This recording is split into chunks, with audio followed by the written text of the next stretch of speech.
Hello guys, कैसे हो आप लोग आई होप सब लोग सब बढ़िया होंगे। ठीक है, तो अब हम स्टार्ट कर रहे हैं यार। हेक्सोज मोनोफॉस्फेट शंट बहुत इंपॉर्टेंट है यार। यहाँ से क्वेश्चन आता है ना तो इसे टफ क्वेश्चन माना जाता है। ठीक है, क्योंकि इसमें कुछ हल्का सा याद करने वाला अजीब सा लगता है, बट ऐसा कुछ है नहीं।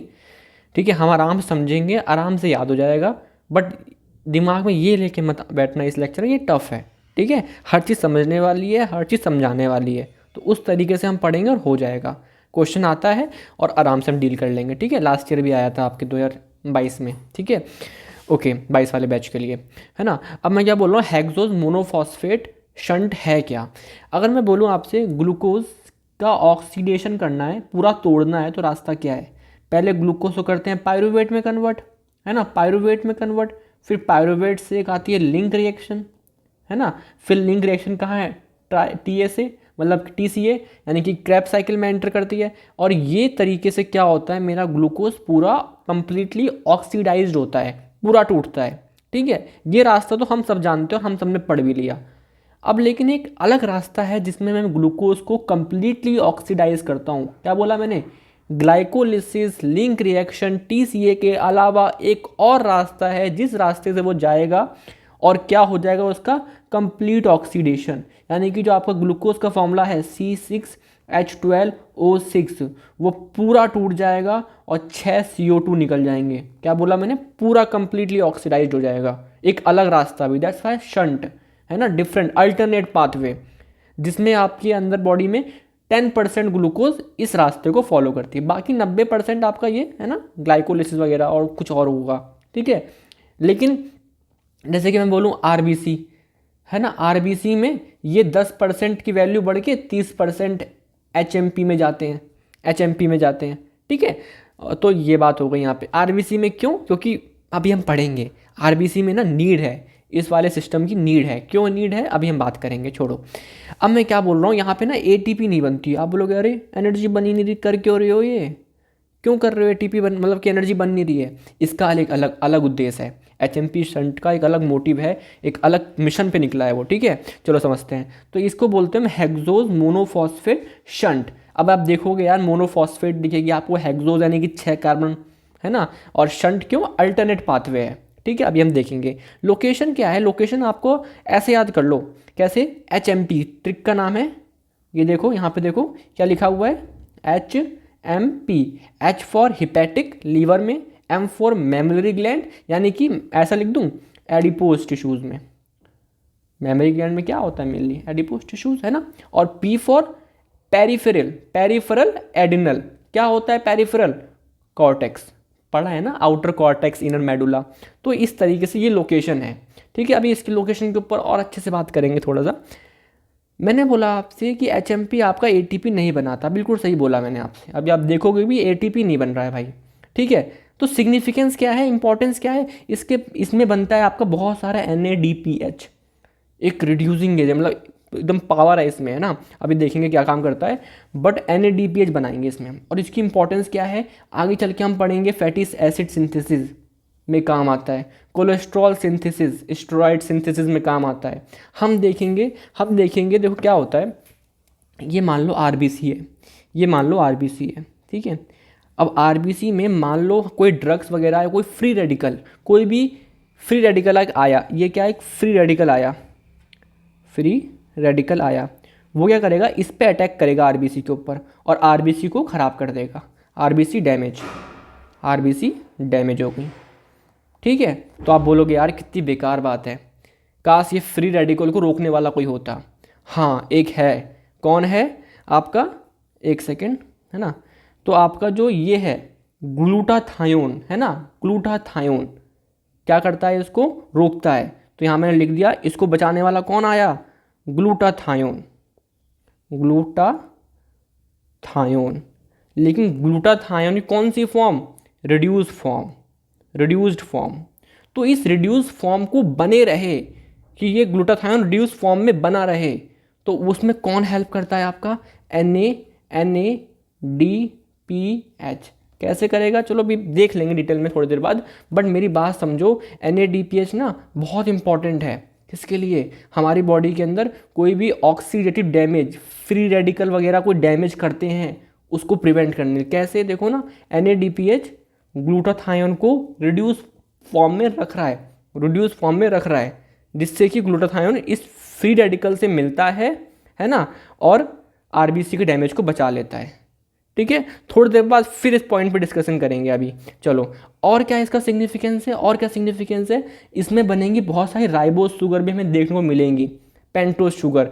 आपको पता है कि डीएनए में राइबोज शुगर वगैरह हमें देखने, पेंटोज शुगर देखने को मिलेगी हमको। ठीक है, डीएनए में, आरएनए में, तो वहाँ पे ये चीज़ इंपॉर्टेंट है। तो क्लिनिकल सिग्निफिकेंस में मेजरली तो इसका रोल बहुत इंपॉर्टेंट है कि हमको बहुत सारे NADPH मिलेंगे, ATP नहीं मिलेगी। ठीक है, अब मैं क्या बोल रहा हूँ सुनो। HMP शंट को मैं 2 रिश्तों में बांटा मैंने, oxidative phase, non oxidative phase. ठीक है, अगर सिंपल सा बोलूँ, ऑक्सीडेशन यानी कि सिंपल समझते हो ना, लॉस ऑफ हाइड्रोजन, उसका ऑक्सीडेशन हो गया। तो कहीं ना कहीं पहले मॉलिक्यूल आपका हाइड्रोजन को लूज करेगा, कैसे करेगा अभी देख लेंगे। और नॉन ऑक्सीडेटिव में मतलब कुछ नहीं होने वाला, वहाँ पे कोई ऑक्सीडेशन वगैरह कुछ नहीं होने वाली। ठीक है, चलो इनके बारे में डिस्कशन करते हैं वन बाय वन। ठीक है, तो HMP शंट एक्चुअली अब स्टार्ट हुआ है। चलो, तो हुआ क्या, ये ग्लूकोज था, ग्लूकोज गया ग्लाइकोलिसिस के अंदर। पहला स्टेप में क्या होता है, ग्लूकोज 6 फॉस्फेट बना, जैसे समझा रहा हूँ समझना, ये पहला स्टेप था।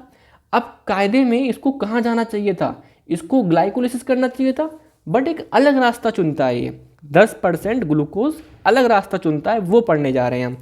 तो यहाँ पे जो मैंने लिखा है, ये क्या है, 6 कार्बन। ग्लूकोज में कितने कार्बन होते हैं, 6 कार्बन।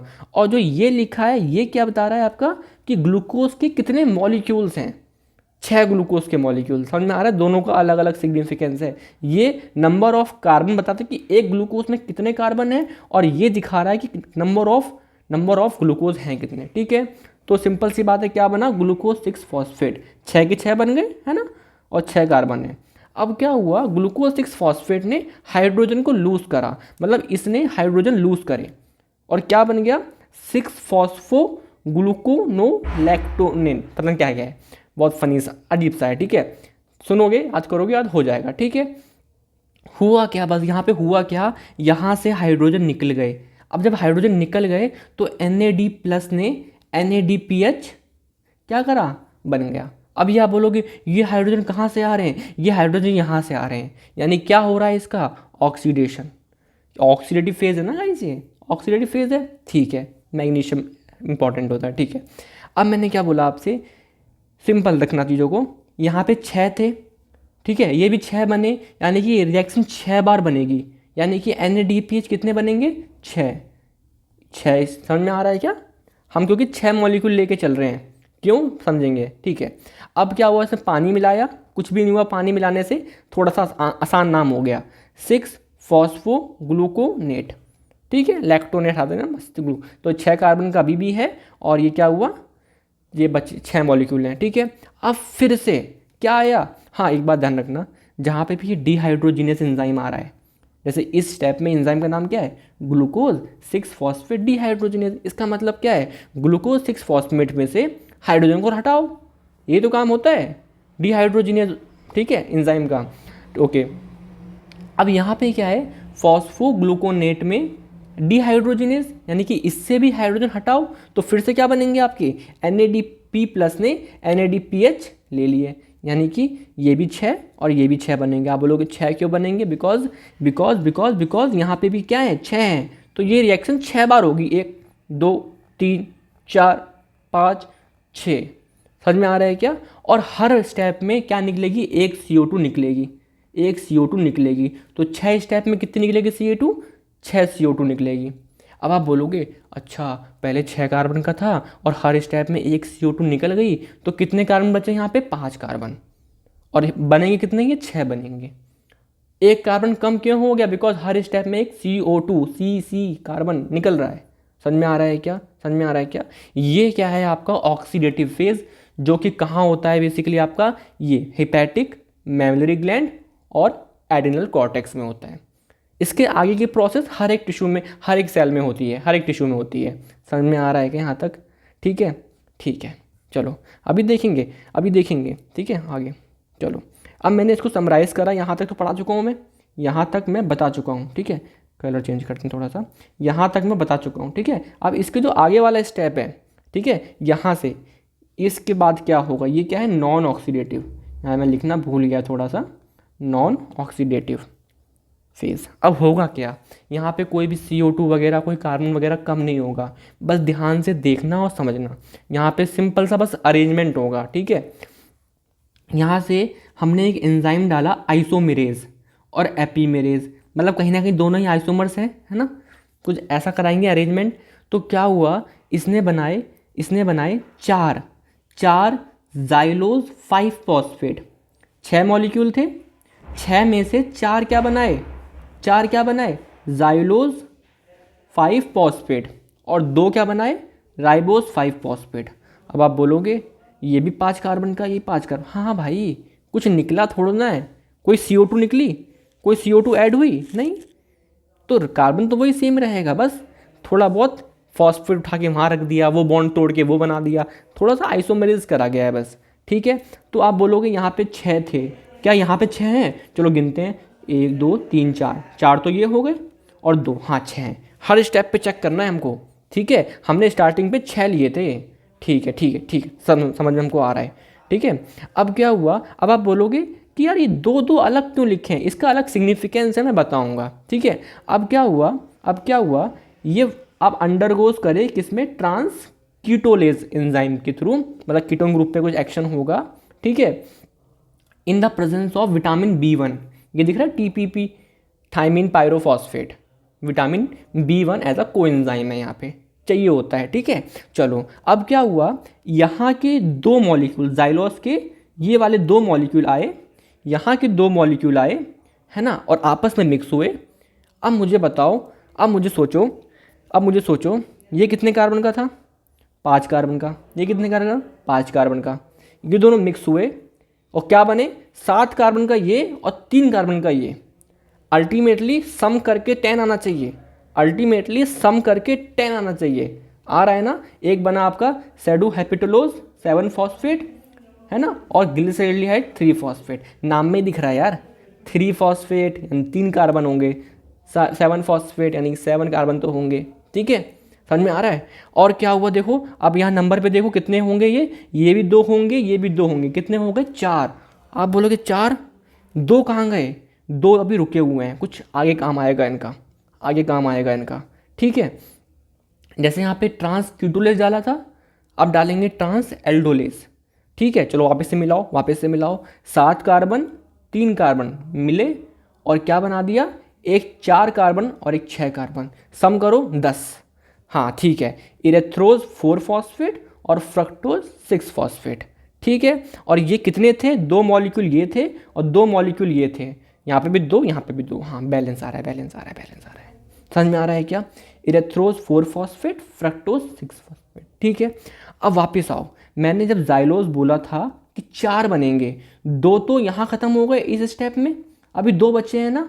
अब ये 2 क्या करेंगे, इरेथ्रोज से 4 फॉस्फेट से फिर से मिलेंगे और क्या कराएंगे, ट्रांस कीटोलेज, है ना, ट्रांस, यहाँ वाले 2 बचे हुए थे वो मिले और क्या कराया, ट्रांस कीटोलेज, ठीक है। अब क्या होगा, मेरी बात समझना, यहाँ पे कितने कार्बन थे सोचो, 5 कार्बन, ठीक है। यहाँ पे कितने हैं, 4 कार्बन, यानी कि 9 कार्बन, इनको मिक्स कराया, क्या बन गया, एक फ्रक्टोज 6 फॉस्फेट यानी कि 6 कार्बन, और ग्लिसरेल्डिहाइड 3 फॉस्फेट यानी कि 3 कार्बन, 6 + 3 9, ठीक है, बैलेंस हो रहा है। और ये 2 मॉलिक्यूल थे, ये 2 मॉलिक्यूल थे, तो 4 मॉलिक्यूल इस साइड, तो 4 ये बन गए, समझ में आ रहा है क्या, उधर मॉलिक्यूल दिखा रहा हूँ, उधर कार्बन दिखा रहा हूँ, ठीक है यार, मैं एक बार खुद वीडियो पढ़ के देखूंगा कि मैं समझा पाया कि नहीं, आप लोग बताना, ठीक है। अब क्या हुआ, ये बन गया फ्रक्टोज 6 फॉस्फेट, 2 यहाँ बने हुए थे। अब क्या हुआ, ग्लिसरेल्डिहाइड 3 फॉस्फेट से मैं क्या बना लूँगा, ये तो सिंपल है यार, ये तो हमने पढ़ा है ना, उसमें भी किसमें, ग्लूकोनियोजेनेसिस में पढ़ा था हमने कि इससे उल्टा करके बन जाता है। तो क्या बन गया, एक फ्रक्टोज 6 फॉस्फेट बन गया। अब लोग एक क्यों बना, क्योंकि फ्रक्टोज 6 फॉस्फेट कितने कार्बन का है, 6 कार्बन का है ना। तो आप खुद सोचो, ये 3 कार्बन के थे, 2 मॉलिक्यूल, तो जब ये 2 मॉलिक्यूल आपस में मिलेंगे तो 6 कार्बन बन जाएगा ना, और एक बनेगा ये। तो अब मैं आपसे पूछूं, at the end of the day fructose 6 phosphate कितने बने, आप बोलोगे 2 यहाँ पे, कलर थोड़ा चेंज करते हैं, बहुत सारा पिंक पिंक हो गया, ठीक है, 2 यहाँ पे, 1 यहाँ पे और 2 यहाँ पे, ये सब आएंगे और किस में कन्वर्ट हो जाएंगे, ग्लूकोज 6 फॉस्फेट में। कितने, 5। अरे हमने शुरू किया था 6 से और हम पे आए क्या, 5। अब वापस से जाएंगे और सेम प्रोसेस करेंगे। तो इसका मतलब हमें दिख रहा है, कि हमने एक ग्लूकोज को कंप्लीटली ऑक्सीडाइज कर दिया। देखो हम 6 ग्लूकोज से स्टार्ट किया था और कितने बचे हैं अब, 5। अब 5 जाएंगे तो कितने बचेंगे, 4। ऐसे मतलब चलता रहेगा, मतलब हर बार एक ग्लूकोज क्या हो रहा है, कंप्लीटली ऑक्सीडाइज हो रहा है, कंप्लीटली कहीं एटीपी बनी, कहीं एटीपी नहीं बनी। समझ में आ रहा है क्या? बट यहाँ पे कितने NADPH बने हैं, सोचो 6 ग्लूकोज लाए थे तो कितने NADPH, यहाँ पे बने थे 6 और यहाँ पे बने थे 6, तो कुल मिला के मेरे पास 12 NADPH बने थे, ठीक है। और रास्ते में आप देखोगे यार, है ना, यहाँ पे देखोगे कहीं ना कहीं आपको पेंटोज शुगर भी बहुत सारी बनती नज़र आ रही होगी, ठीक है। तो यही तो एम था हमारा, चलो ठीक है। अब मैं क्या बोल रहा हूँ थोड़ा समझना कि एक्चुअली में हुआ क्या। 5 ग्लूकोज तो वापस बन गए, देखो ये जो 5 बने, इससे हम ग्लूकोज को वापस 5 बना लेंगे। 5 ग्लूकोज हमने शुरुआत कितने से की, 6 से करी थी, बचे कितने, 5। एक ग्लूकोज कंप्लीटली ऑक्सीडाइज हो गया, ठीक है। 6 CO2 आर एलिमिनेटेड। अब 6 CO2 कहाँ निकली थी, याद करो, इस स्टेप में देखो 6 CO2 निकली थी, है ना। अब मैं बोल रहा हूँ आपसे, एक ग्लूकोज कम हो गया, हवा में थोड़ा ना उड़ गया, वो ग्लूकोज CO2 में कन्वर्ट हो गया, यानी कि ऑक्सीडाइज हो गया। कितने NADPH बने, 12 बने, अभी दिखाया था। एक ग्लूकोज कंप्लीटली ऑक्सीडाइज हो गया। पता नहीं मैं कितना समझा पा रहा हूँ, बट एक्चुअली में यही चीज़ है, मैं बता रहा हूँ आपको, ठीक है। अब मैं क्या बोल रहा हूँ, डिफरेंस करते हैं ऑक्सीडेटिव फेज और नॉन ऑक्सीडेटिव फेज में, ठीक है। तो जो मैंने ये वाले पेज में लिखा था, ये था आपका ऑक्सीडेटिव फेज। आपने देखा है ना कि बार बार हाइड्रोजन निकल रही है, ऑक्सीडेशन हो रहा है, तो ऑक्सीडेटिव फेज है। तो ये कहाँ कहाँ पर होता है, HMP tricks, H for hepatic liver में, M फॉर मेमोरी ग्लैंड में, और P फॉर पेरिफेरल एडेनल यानी कि कॉर्टेक्स यहाँ पे। और ये आपका हर एक सेल में होगा, all cells of the body. यहाँ पे क्या बने थे, प्रोड्यूस NADPH, बट यहाँ पे क्या बना था आपके, देखो बहुत सारी पेंटोज बन रहे हैं, है ना, तो आपके पेंटोज बनते हैं, ठीक है। और यहाँ पे आपका वापस से डीजनरेट हो जाता है ग्लूकोज 6 फॉस्फेट, और उससे फिर हम ग्लूकोज वापस से बना सकते हैं, ठीक है। चलो अब इसकी बहुत प्यारी क्लिनिकल सिग्निफिकेंस आती है, ये एग्जाम में क्वेश्चन भी आता है, ठीक है। मान लो ये वाला एंजाइम गायब हो गया, ग्लूकोज 6 फॉस्फेट डिहाइड्रोजिनेज, कहीं आया था नाम, कहीं नाम आया था, याद करो। देखो पहले स्टेप में, थोड़ा सा अलग कलर, ये देखो ये वाला एंजाइम, ये एंजाइम अब डिफिशियंसी है किसी वजह से, किसी म्यूटेशन से, किसी भी रिसेसिव डिसीज से, एक्स लिंक, ये कैसी बीमारी होती है, एक्स लिंक्ड रेसेसिव, ठीक है। अगर हम ह्यूमंस की बात करें तो सबसे ज़्यादा एंजाइम डिफिशियंसी कॉमनली हमको ये वाली ही दिखती है। पूरी बायोकेमिस्ट्री में आप देखोगे मोस्ट कॉमन आपसे कोई पूछेगा एंजाइम डिफिशियंसी कौन सा रहता है ह्यूमन पॉपुलेशन में, आप बोलोगे ग्लूकोज 6 फॉस्फेट डिहाइड्रोजिनेज, ठीक है। इसकी बहुत कॉमन है और ये एक्स लिंक्ड रेसेसिव डिसीज़ है। अगर मैं बोल रहा हूँ आपसे कि ग्लूकोज 6 फॉस्फेट डिहाइड्रोजिनेज नहीं है, डिफिशियंस है ना, कम है इसकी, तो इसका मतलब HMP शंट नहीं हो पाएगा। HMP शंट नहीं हो रहा तो NADPH नहीं बन पाएंगे, NADPH नहीं बन पाएंगे। इसका मतलब जो ग्लूटाथायोन हमारी RBC को बचा रहा था, वो उसकी एक्टिविटी कम हो जाएगी, बिकॉज NADPH तो कहीं ना कहीं ग्लूटाथायोन को एक्टिवेट कर रहा था, उसे वापस से रिड्यूस फॉर्म बना रहा था। अब NADPH ही नहीं है तो ग्लूटाथायोन खराब हो गए और RBC क्या होने लगी, डैमेज, RBC डैमेज।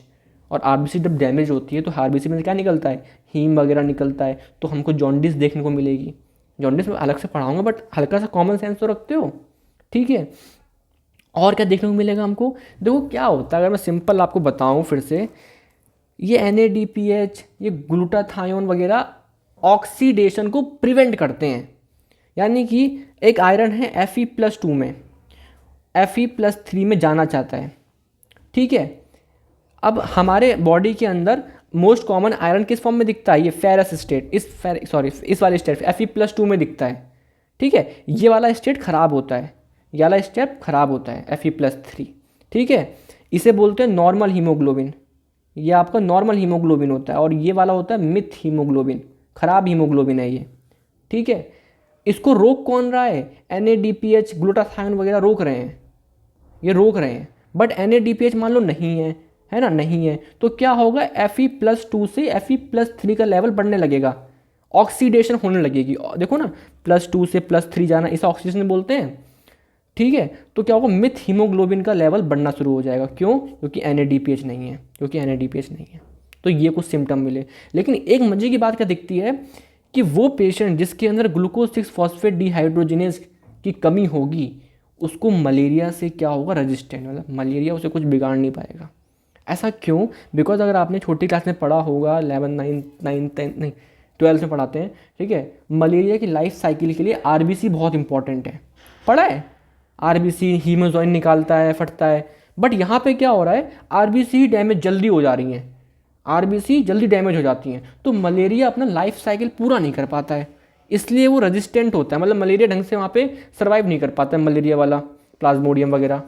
ठीक है, समझ में आया क्या? कोई भी दिक्कत हो, देखो चीज़ें टफ तो थी, मैं झूठ नहीं बोलूँगा, बट अगर आप ढंग से समझने बैठे होगे और पूरा लेक्चर आराम से देखोगे तो समझ में आ जाएगा। और जो भी दिक्कत आएगी मुझे बताओगे आप लोग, है ना।